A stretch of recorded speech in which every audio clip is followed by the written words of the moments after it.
Marami-rami na rin kaming napuntahan ng kaibigan kong artist na si Romeo Lee. Sinama ko siya sa aking adventures dito sa Eyewitness bilang gabay sa mga dapat at hindi dapat gawin sa pag-akyat ng bundok. Take nothing but pictures, leave nothing but footprints, kill nothing but time. Batikang mountaineer kasi si Lee. At bukod sa magaling na artist, Di pa kami nag-ayos to ayos na unggoy. Pag nakita nila ako, Father! kwelang tao si Lee. Pantanggal ng pagkabagot, ika nga. Malapit na ho ba tayo sa Bayokbok? Lapit na tayo mamatay. Malapit na tayo mamatay, dude. Pero ganda ng view dito, ha? Oo. Tara. Sa ikatlong serye ng mga biyahe namin ni Lee, susunod na pupuntahan namin ang lalawigan ng Laguna.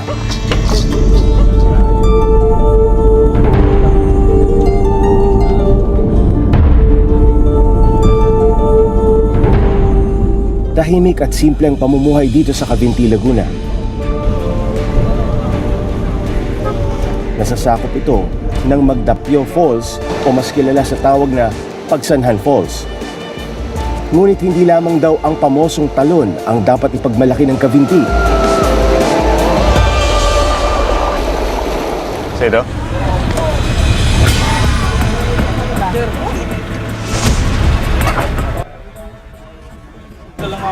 May tinatago rin itong mga likas na yaman na kailan lamang natuklasan.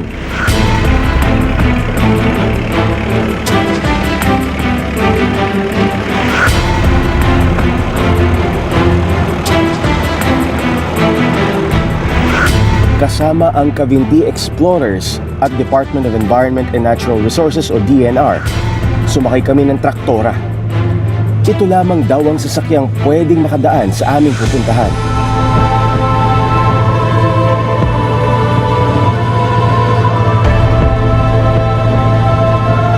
Dahil nasa proseso pa lang ng pag-aaral ng DNR ang aming pupuntahan, hindi raw maaring ipaalam ang pangalan ng barangay.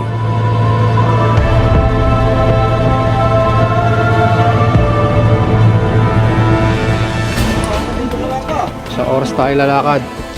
Oo, dito At narating din namin ang lugar kung saan kailangan na naming maglakad. Hindi na raw kasi kakayanin ng aming sasakyan ang daan. Ayun, gagawin mo naman ba? Hindi mo lang natin.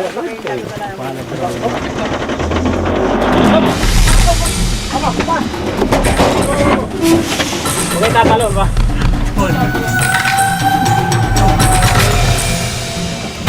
Okay ka na yan?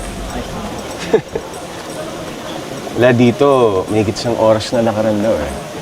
Kaya. Pero Kaya, puro no? pababa naman tayo mamaya. Oo ba, no? Kanila, sa atin mga 4 na oras.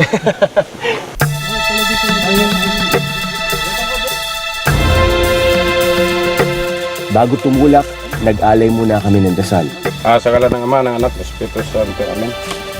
Sa amin muling paglilinang sa iyong likas na yaman, nawa, Lord, kami po sana iyong gagabayan. Pag medyo may napapagod, sabi ha. Wala tayong iwanan. Kung ilan tayong pumasok, na bilang, yun din ang bilang na tayo lalabas.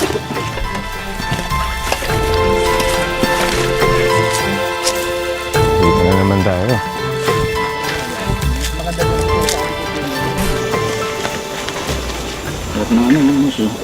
Oo.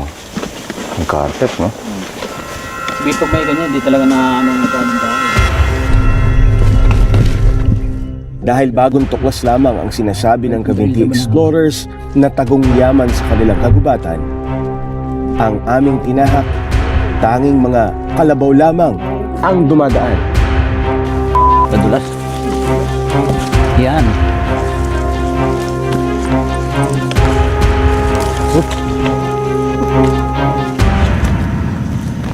Linis sa sapatos ko.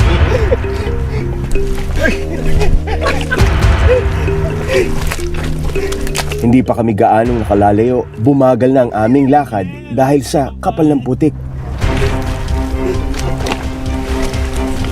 Di ba magandang masaya sa bayan? Hindi mo na kailangan mapuputs pa.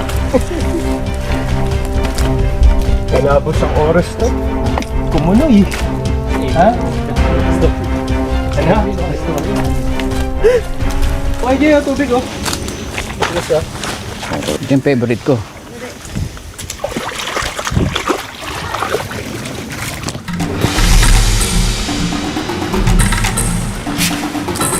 Maging ang aming cameraman, hindi rin kinaya ang putik. Oh, baka may sumimplang na dyan, ha?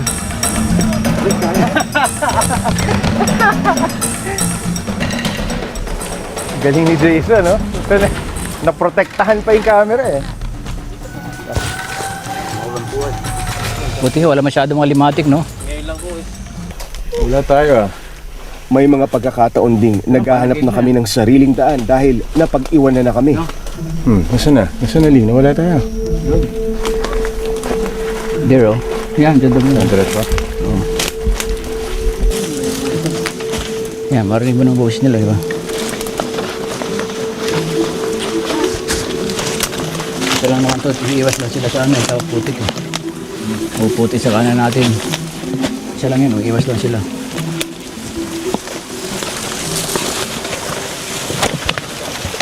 Para makaiwas sa sunod. Munti ka na madulas, Jay, ah. Buti hindi ako nadulas. At least alam ko na ikaw lang sampul eh.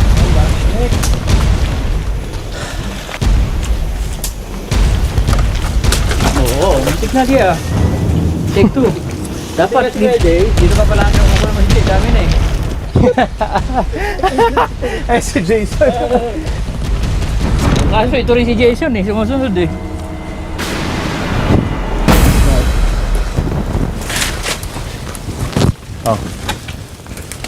Oh, dude. Milya-milya na siguro ang layo ng iba naming kasamahan. Kaya kaming mga naiwan, nagbibiro na lang. Mount Apo, no? Next week?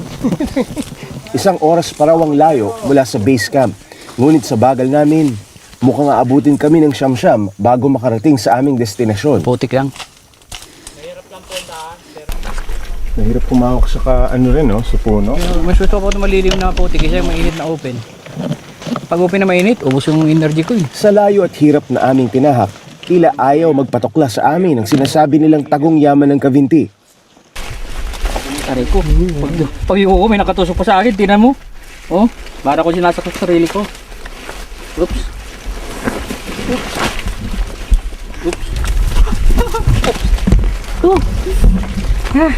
Lapit na? Lapit na ba? Malapit na kayo. Kung malapit. Malapit na kayong bumigay. Nakuha ko na yun. Sige po, ito na kayo. At sa bawat hakbang namin, para bang lalo humahaba ang daan. Tila ba gusto na lamang ng kalikasan sa Cavinti na manatili ang kanyang lihim.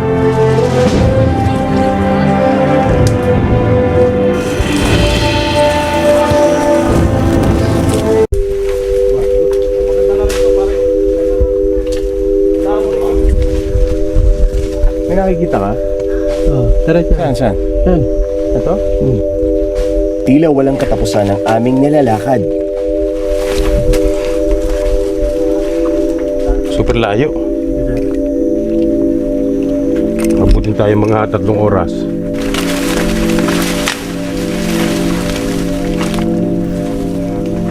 Maging ang batikang mountaineer, hindi rin nakaligtas sa hamon ng bundok ng Cavinti. Nangyari sa'yo? Butas. Kasi, ingat eh. Oh, hindi ako matulong ako yan. Binungat niya ako.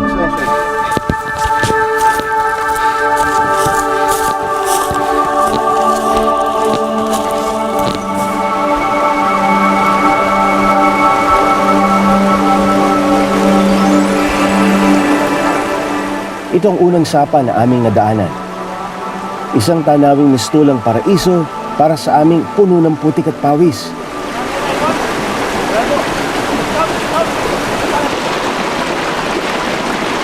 Alam ko ba isang oras lang tayo? Kaya na-stress na. Ha? Napatagal tayo, no? Mga pangawaran na tayo, kahit tatlo. Mahirap pa talaga yung trail na yun? Mahirap. Ito? Sinasabi ka, di ba? Kahit sa mga mountaineer, mahirap yung trail na yun.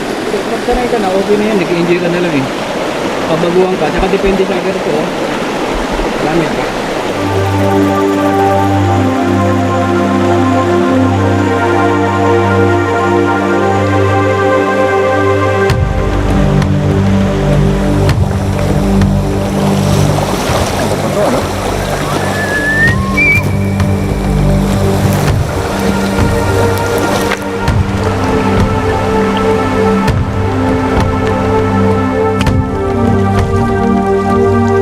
Rumaragasa ang tubig sa ikalawang ilog na aming dinaanan.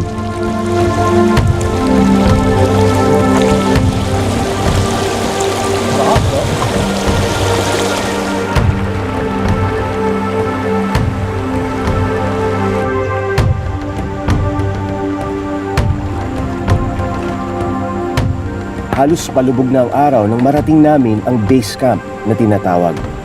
Ang dapat sana'y 1 oras lang ng paglalakbay, naging mahigit 3 oras.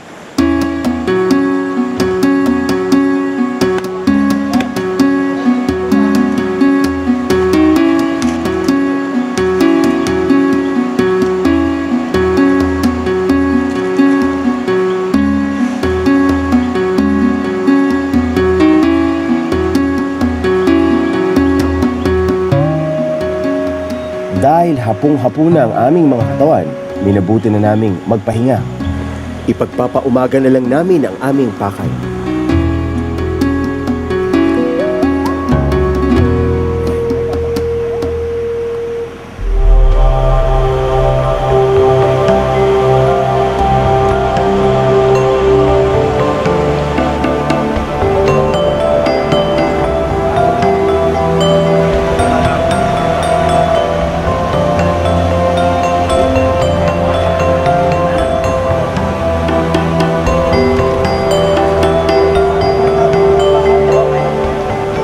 Kinabukasan, mas malakas ang ragasan ng tubig sa sapa dahil sa bumuhos na malakas na ulan noong madaling araw.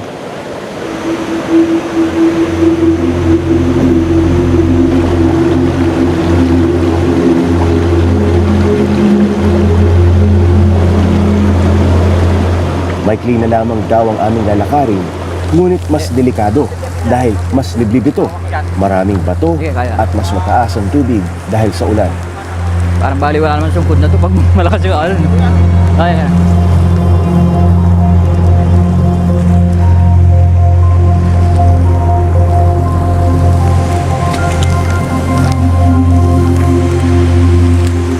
Okay ka? Ha? Nadulas-dulas ka, di ba? Oo. Ang Hindi. dulas ng paa natin. Kaya ko rin yun. Kaya lang, maganda na yung mag-aalala eh.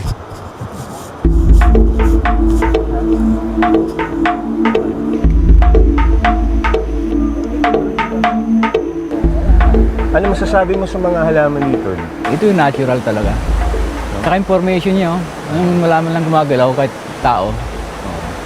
Ganito rin sa Banahaw, kaya lang dumi na ng Banahaw eh. Yung sa kinabuhayan, sa Kuleo. Ganito Yung trail na information. dinaanan natin, alam mong walang pumupunta Walang trail sign eh. Wala nakakaabot. Wala ka makikitang apak ng paa eh. Sukal eh, no? Oo, kahit mga taga rito, wala masyado. Ganda nga eh. Namimiss ko yung mga ganito eh. Dito pa Yung lang mga maganda na, paano pa sa loob, di ba? Oo, mga explore climb, masarap talaga yung mga ganyan. Parang umikot lang tayo, ano? Oo. Ayun lang. Hindi ko na mabilang sa daliri ang mga eksenang nadulas ako. Kaya naman umaasa ako na masusulit ang aming pagod. Oo nga eh, nabasa nga ako eh. Pero mababa yung sabihin dati. Ito kayo nabasa? Hindi ko na rin mabilang sa mga daliri ng kamay ko ang sapa at ilog na aming tinawid. Maganda. Kaya. Kaya, Jay.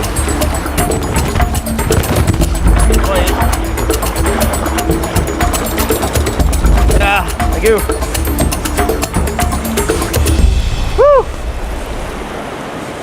Matapos ang halos 2 oras, narating din namin ang aming pakay.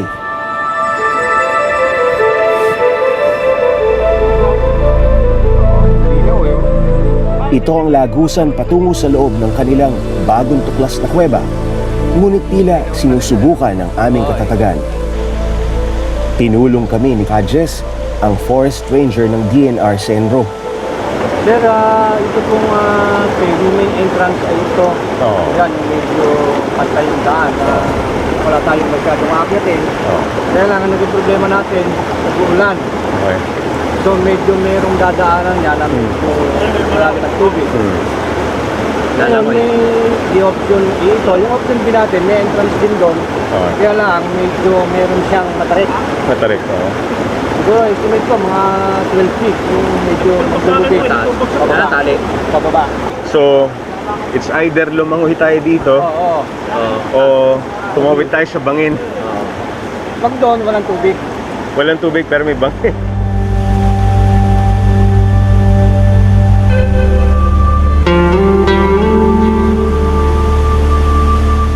Sa puntong ito, tila nawala na kami ng pag-asa. Hindi namin sigurado kung hanggang saan kami susugal.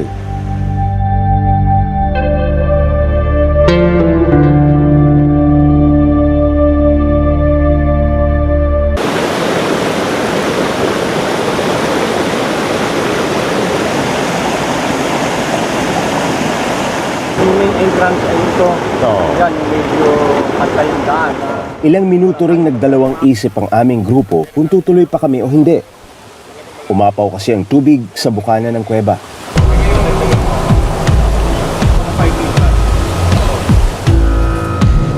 Pero sa huli, nagpasya kaming ituloy na ang aming paglalakbay.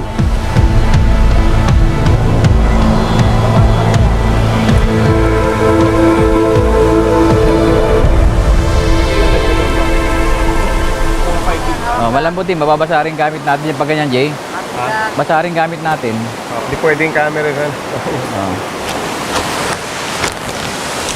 Mabuti na lang daw may isa pang pwedeng daanan sa gilid ng ilog, ngunit halos 90 degrees naman ang akitin. Ito, delikado ito mga ganito, Jay. Simplang kayo yung mga tagilid niyan.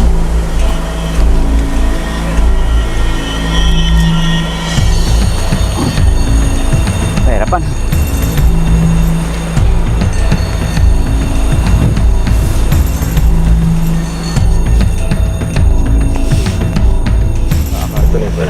Kailangan natin flashlight. Yung isang baba dyan, yun yung main entrance. Wow. Isang makipot na lagusan ang tumambad sa amin. Delikado. Titingnan niyo yung itaas. Oo, patalikod Mas maganda talikod, Jay. Gawa ng Talikod ka. yung pumulo nyo.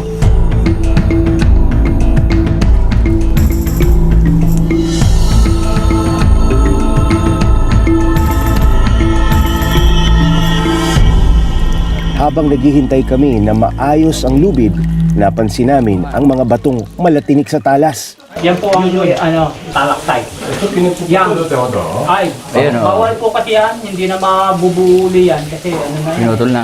Pero yung ibang pumasok dito pinutol. Opo, baka kumuha sila ng souvenir. Oo nga, ano. Ginagawa nila yung souvenir. Yung mga tatanga-tanga yun, eh. Ito yung pagka tumulo ng napakatagal na panahon, yan yung nabubuong di ba? Pwede inumin to. Malinis yan. Yan po yung Dahil sa pagpumata, bato. nagiging stalagmite. Stalagmite to, sa taas stalactite. Opo.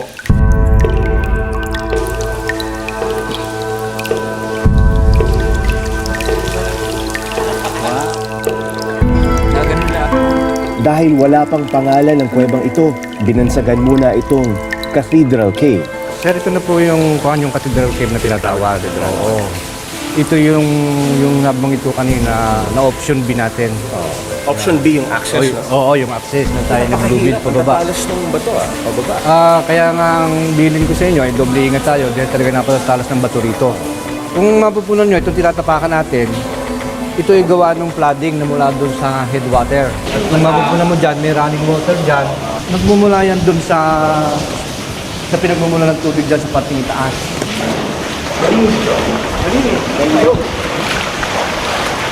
Kung mapupunan mo, yung tubig doon sa kabilang mo, ito malinaw. So, maaaring yung pinagmumula ng tubig ay hindi lang iisa. Ang mga picture nito, kung makikita mo, yan, yung mga formation ng mga stalactites. Parang similar siya dun sa sikat na underground river, no? Oo. May familiarity siya kasi may river din ilog na dumadaling doon sa Luzon River. Okay. Itong mga ito, hindi pa nakikita ng maraming tao. Hindi pa. Bibihira pa nakakapasok dito. Pangilan-ngilan lang. Mangilan-ngilan lang kasi nga medyo tago itong kuweba.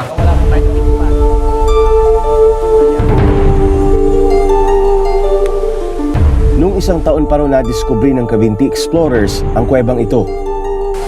Ngunit dahil sa metikulosong proseso, mahigit isang taon ang lumipas bago ito nabisita ng mga taga-DNR upang suriin.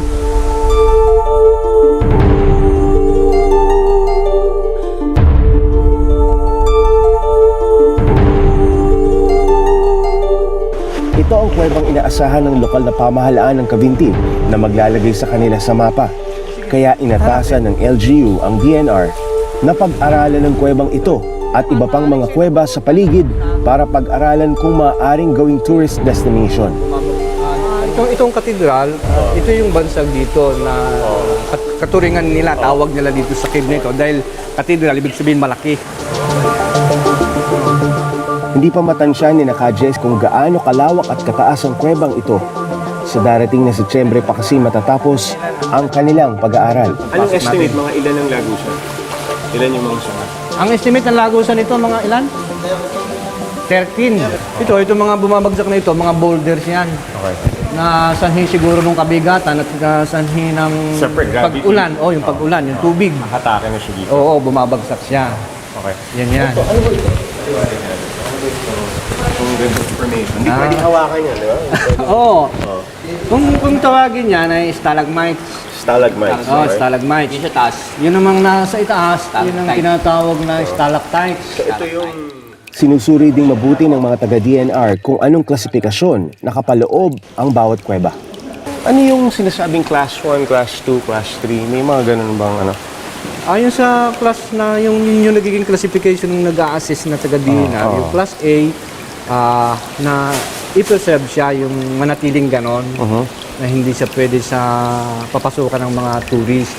Yun naman class B, yun yung pwede. May mga portion na pwede, meron din mga portion na hindi naman pwedeng papasukan ng tao. Isa rin daw sa mga dahilan kung bakit binansagan nila itong Cathedral Cave ay dahil sa mga batong ito. Ngayon, nakala mo information na akala mo sa mga santo. Oo.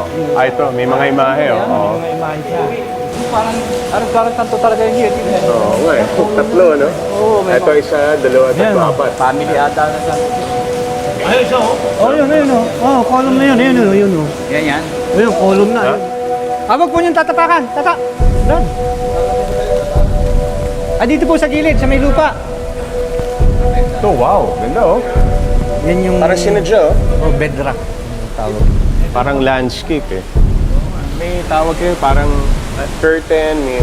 Yung mga malalapad na ganyan. Parang nakaladlad na tela, eh, no? Parang ito. Kung titingnan mo rito yan, palapad. Kasi yung mga maraming tusok-tusok na yan, yan yung bihirang makikita mo talaga sa mga kuweba, eh. Yun yung kakaiba na nakita Yun ko yung dito, eh. sinabi kong pagkakaiba ito, yung uniqueness niya. Ang dami niya kasing mga nakausli na matutulis. Yun nga yung mga stalactites na ang dami. Ang dami, halos parang hindi mauubos. Oo, halos tagtad na yung buong kanya, yung itaas niya.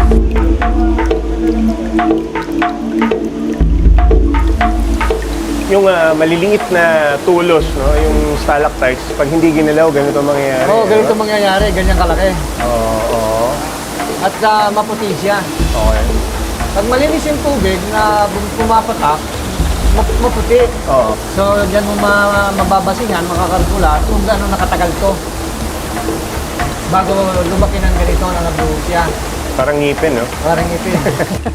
Bukod sa mga batong mukhang santo, isang atraksyon din sa Cathedral Cave ay ang falls.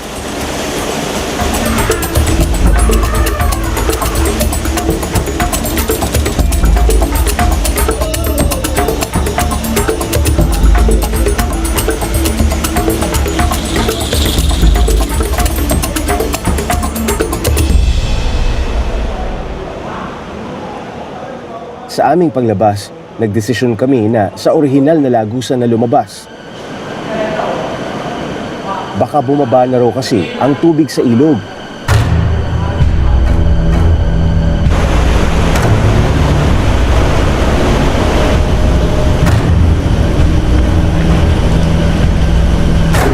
Pero nang malapit na kami sa lagusan, ito ang aming dinatnan.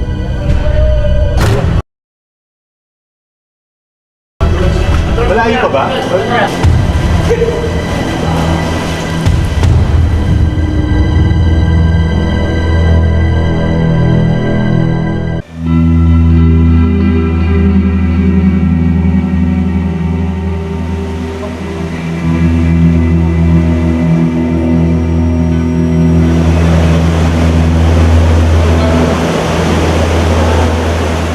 Mukhang puno pa rin ng tubig ang dapat sana'y lalabasan namin.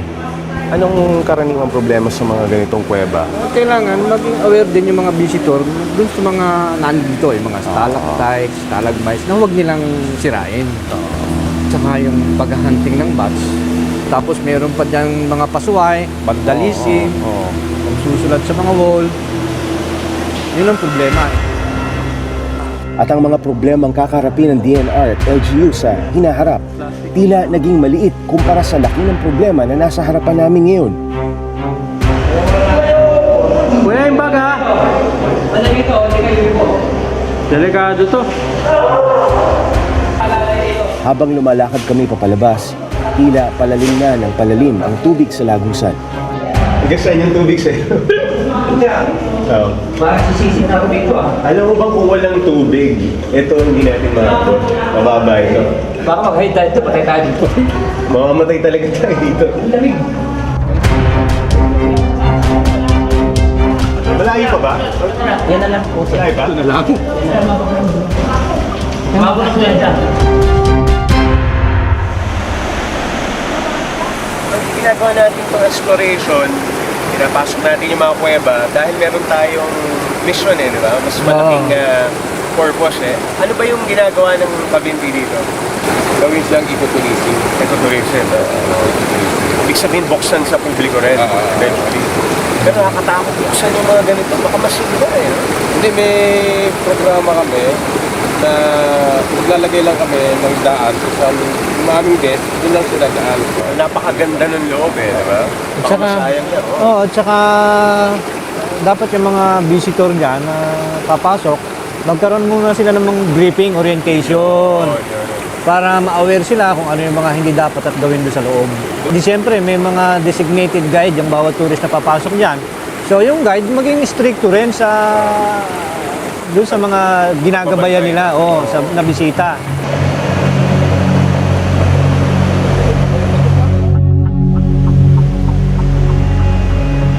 Isa kami sa mga mapalad na nakasaksi ng milagro ng kalikasan.